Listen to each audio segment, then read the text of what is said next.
Alright, this is the Vitavon pinion and Vitavon overdrive ring gear, 1338 tooth.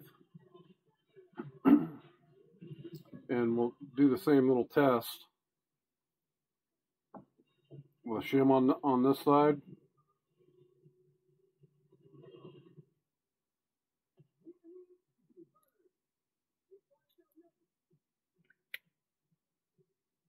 And one shim on this side.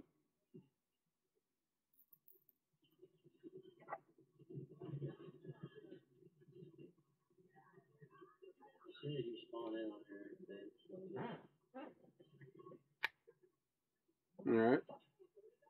Should have the same play, and it does.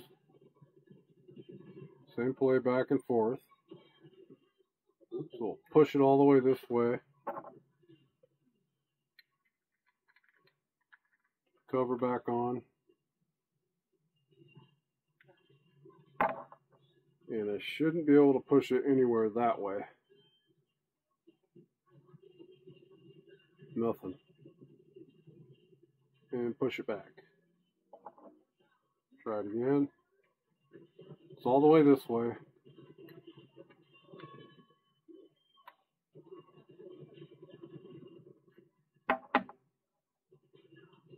Oops. So when I put the cover on, it's pushing it that way.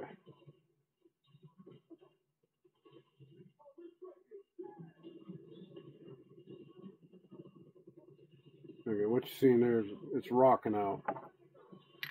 What the? Shove it back. I refuse to go out like that. Yep, that's Summit 1G in the background on Twitch. Alright, so I'm back. I'm going to push it this way. Nothing. It wants to pull out like that. That's the movement you're seeing.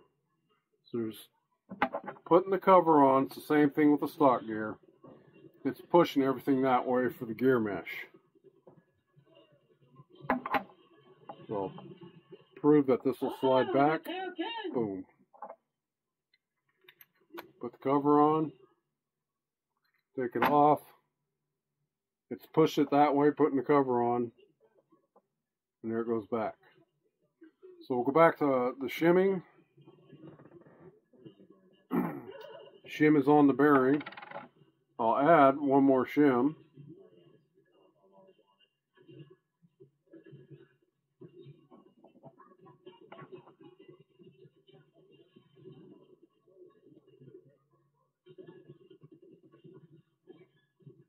So now we got two shims on the ring side.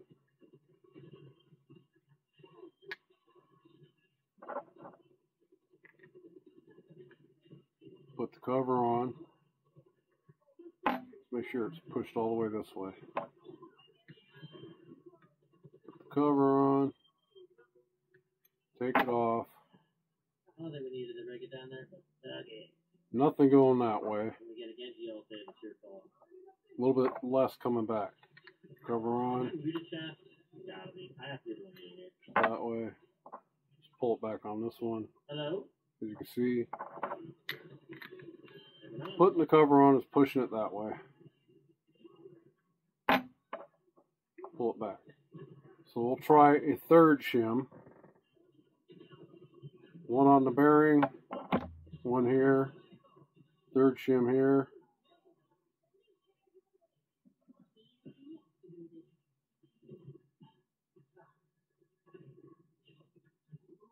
So that's 3 shims. So before on the stock gears, we got up to 3 shims, and then I wasn't able to put this plate on because it was too tight off the edge of the bearing in this lip right here.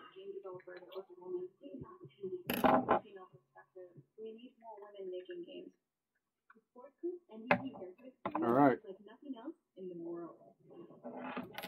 So the cover's going on a little bit further than what it did on the stock ring and pinion gear, but it's still, there's a gap there. It's not going to go any further. I'm pushing pretty good. So it's the same thing. 2 shims. And then you just got to trust. Yeah, it's stuck in there. You don't want that. So 2 shims, and you got to trust that the gear mesh is right. Which, you know, everybody I've talked to who've owned the injora axles, they haven't had any issues. So 2 shims. Uno, dos.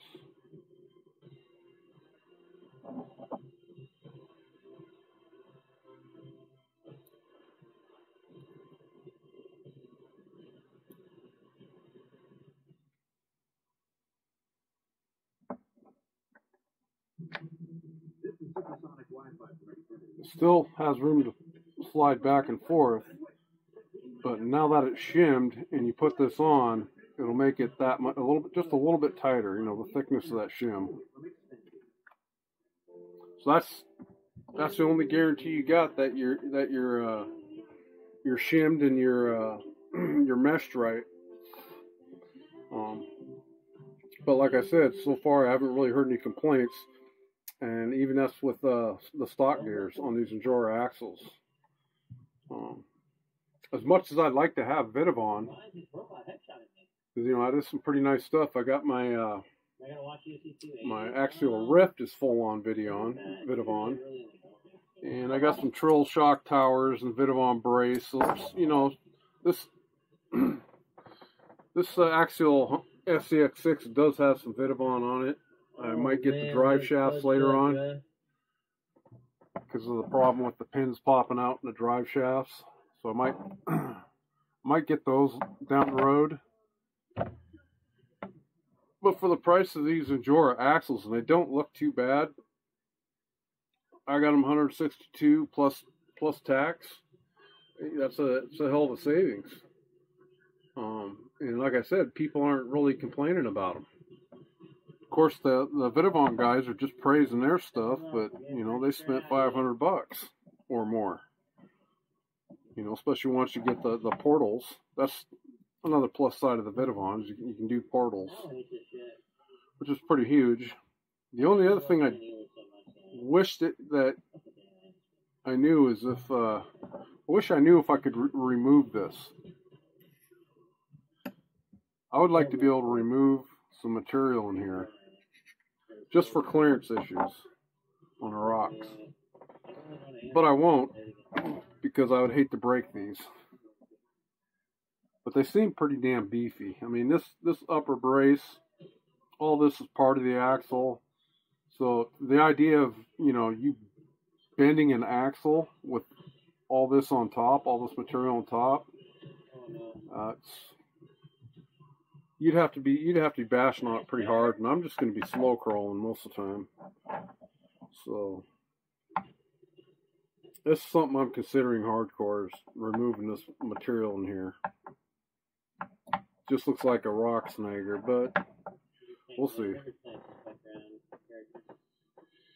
So that's the front axle. I just need to put it back together and re-grease everything, and then get her mounted back onto the chassis, and then I'll do a video to see it's the same thing with the rear axle.